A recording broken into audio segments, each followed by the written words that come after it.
Olá! Olá, sejam muito bem-vindos a mais um programa Odonto Prime, o seu programa de saúde bucal. No programa de hoje a gente vai fazer a apresentação para vocês de dois casos. Nesse primeiro é um que envolve até a necessidade da enxertia óssea. Para que a gente tenha a possibilidade da instalação dos implantes, nesse caso específico a gente teve que fazer uma reconstrução óssea, que facilitou na verdade em dois processos. Tanto para a instalação do implante e, logicamente, para melhorar em muito o aspecto da parte estética, principalmente do tecido gengival.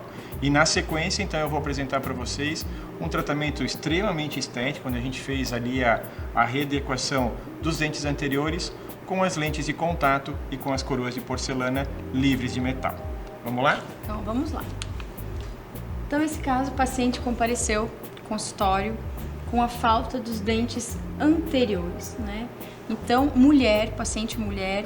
Então, imagina o que isso implica na vida da pessoa, né? Não ter os dentes da frente, uma paciente com uma idade média, então jovem ainda, ter que usar prótese removível desde muito nova, então aquelas próteses removíveis com grampos, às vezes metálicos.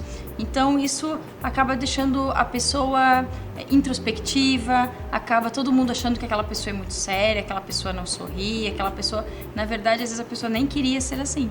Ela vai se tornando assim por não querer sorrir porque tem vergonha, não sorrir porque pode aparecer um ganchinho do metal da prótese, não sorrir por uma série de coisas. Então, isso às vezes acaba passando para a sociedade um aspecto que a pessoa nem é na verdade, tá?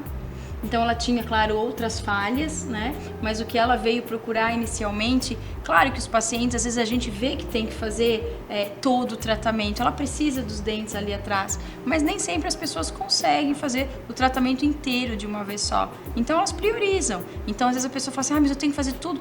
Não, o ideal seria. Para quê? Para que a gente tenha uma boa mastigação, para que a gente proteja os outros dentes, porque cada dente tem a sua função, mas não necessariamente a pessoa, se ela não pode, ela tenha que fazer todos. A gente prioriza uma parte, terminando aquela, a gente executa a outra e assim por diante, tá? Então, prioridade dela, claro, que são esses dentes da frente, né? Fazendo um exame, a gente verificou que essa paciente não tinha osso na região anterior, tá? Mas se fosse antigamente, isso quando a gente começou a fazer implante, que nem fala 18 anos atrás, 18, 19, alguma coisinha, o que acontece? A gente não tinha esses enxertos fabricados em laboratório para a gente poder utilizar. Então, quantas cirurgias a gente fez de remoção de bloco de mandíbula por dentro da boca, removia todo esse bloco aqui embaixo da mandíbula, cortava isso tudo para que a gente pudesse usar esse bloco para colocar na parte de cima. Então, imagina como era isso para o paciente passar por 2 cirurgias, sendo que a parte de remoção do bloco era a cirurgia que mais demorava para recuperar, porque o organismo entendia aquilo como uma agressão, né? Você está arrancando um pedaço de osso daquela pessoa, por mais que a gente usasse as fresas específicas, tudo certinho, mas a gente tirava aí 20, 30 milímetros de osso da mandíbula e que aquilo tinha que se regenerar, porque não era colocado nada no local. Então a gente removia esse osso, usava esse osso para a parte superior e isso aqui, gradativamente, com o passar dos anos, ia acabar se regenerando. Às vezes o paciente precisava de muito osso. O que a gente fazia? Removia dos 2 ângulos da mandíbula na mesma cirurgia. Então o que acontecia? A pessoa passava por 3 grandes cirurgias. Uma para remoção de um lado, outra para remoção de outro lado e uma enorme para instalação dos blocos superiores. Então isso eram horas e horas e horas de procedimento. O paciente inchava muito, o paciente ficava mais roxo, enfim, um pós-operatório todo mais complicado porque era muito mais invasivo o procedimento. E alguns pacientes aí que não tinham nem osso na mandíbula, a gente levava para o hospital para remover, o ortopedista remover um pedaço de osso do quadril, para no mesmo momento a gente pegar esse osso do quadril e fazer a instalação na parte bucal. Então aí o paciente passava por pós-operatório de cirurgia de quadril, tudo mais para se recuperar de uma cirurgia de enxerto. Hoje, essa cirurgia de enxerto ela é muito simples. Existem blocos ósseos que a gente consegue parafusar, executados para isso, onde a gente consegue uma irrigação sanguínea para que isso se regenere, para que a gente consiga colocar o implante.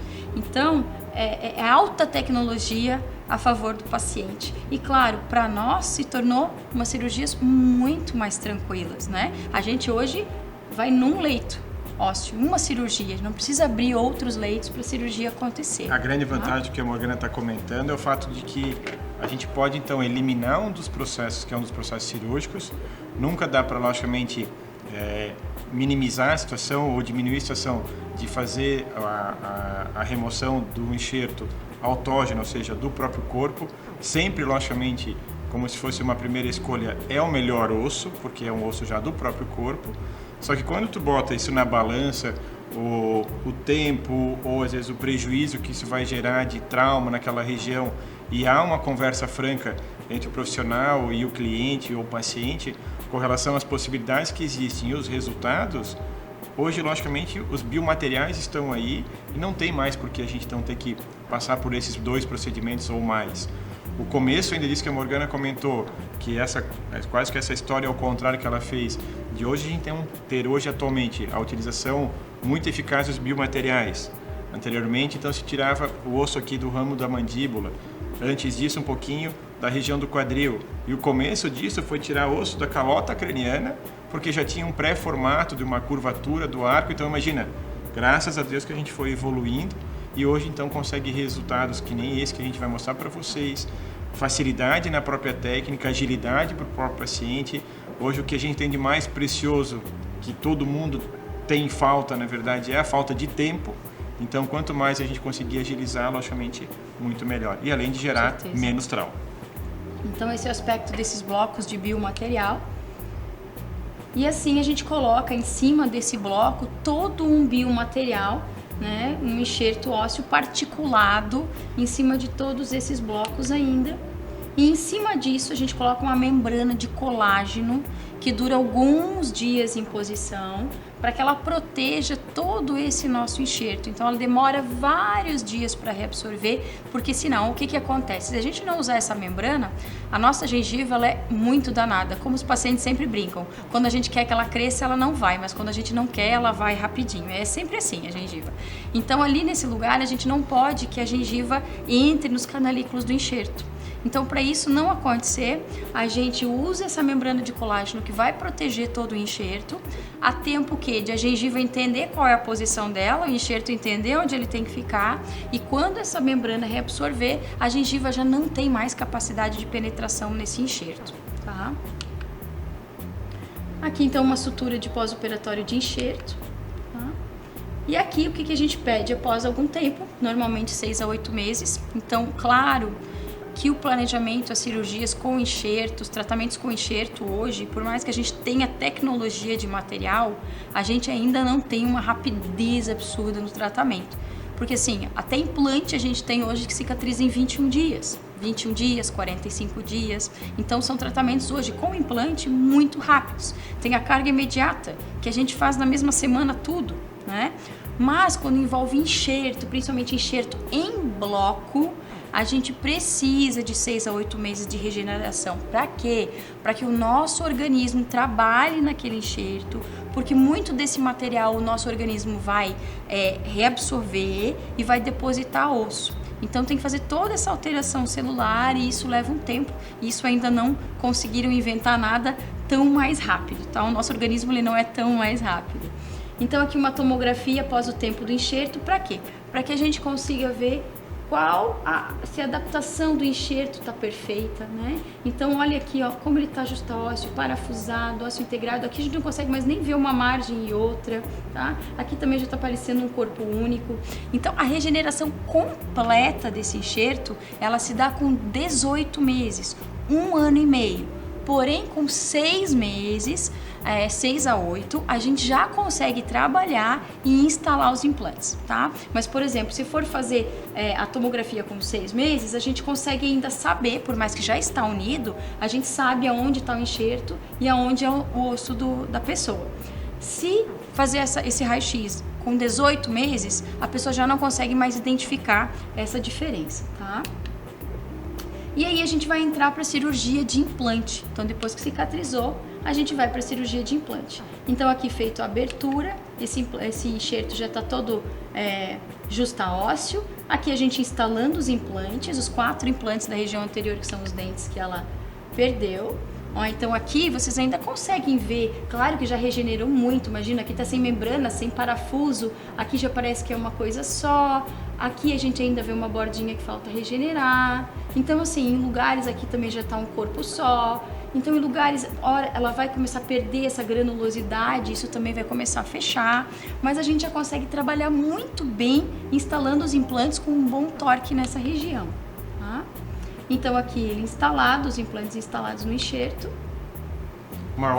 Um detalhe que é importante de frisar é que para ter chego nesse resultado que a gente mostrou para vocês até agora, ou aqui já numa etapa que já está sendo feita a instalação dos componentes da prótese, era uma paciente, por exemplo, que estaria fadada a não poder ter implantes ou ter dentes individualizados.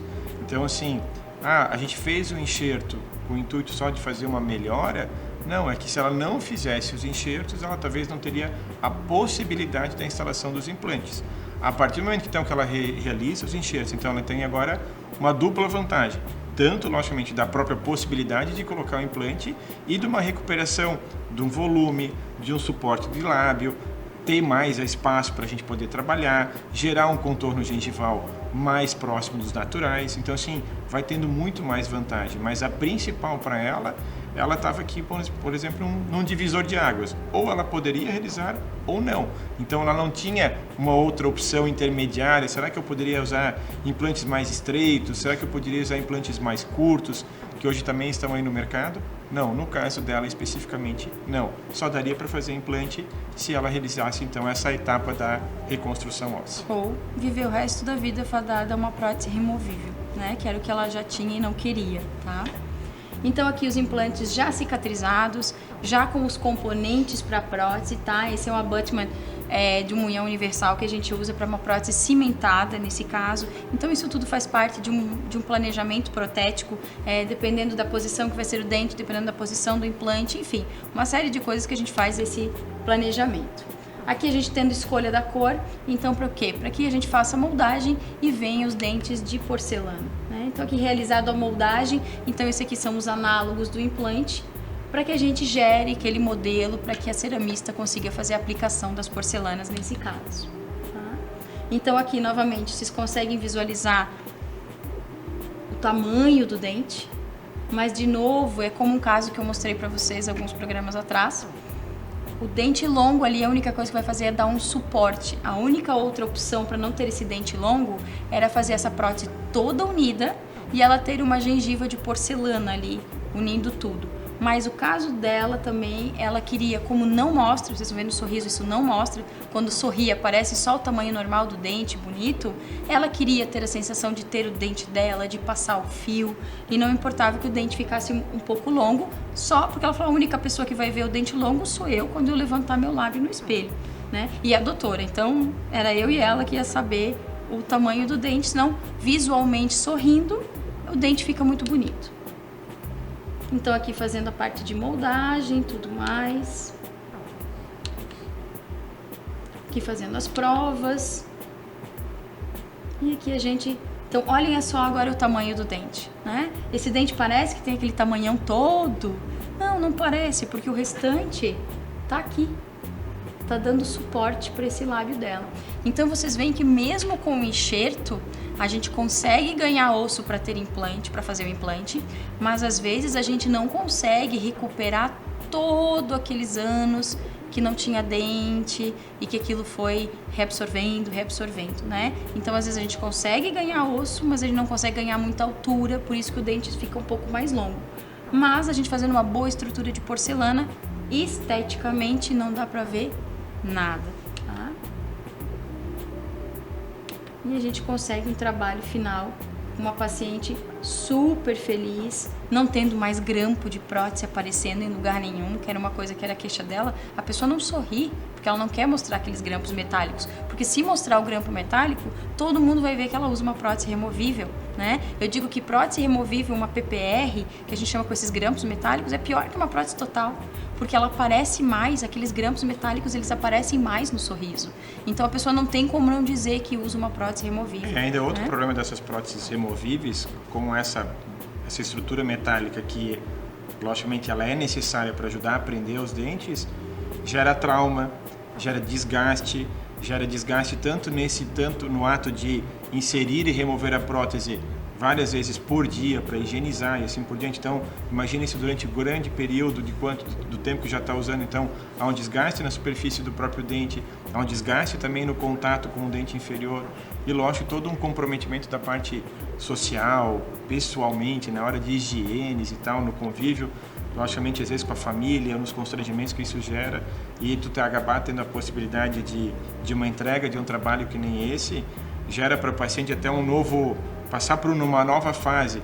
Relatam sempre para a gente depois, ainda que, infelizmente, com o hábito de tantos anos, ainda tem, na hora de chegar ao banheiro para escovar o dente, vai tentar tirar a prótese, ela não sai mais, porque agora já está fazendo uso de uma prótese fixa. Então, para tu ver como aquilo fica... É uma cicatriz que ainda existe momentaneamente no cérebro de ter aquela memória de ter que tirar os dentes para escovar. E chegando numa situação que nem essa, isso logicamente está 100% eliminado. Então é isso. Espero que vocês tenham gostado. A gente vai para o intervalo e volta já.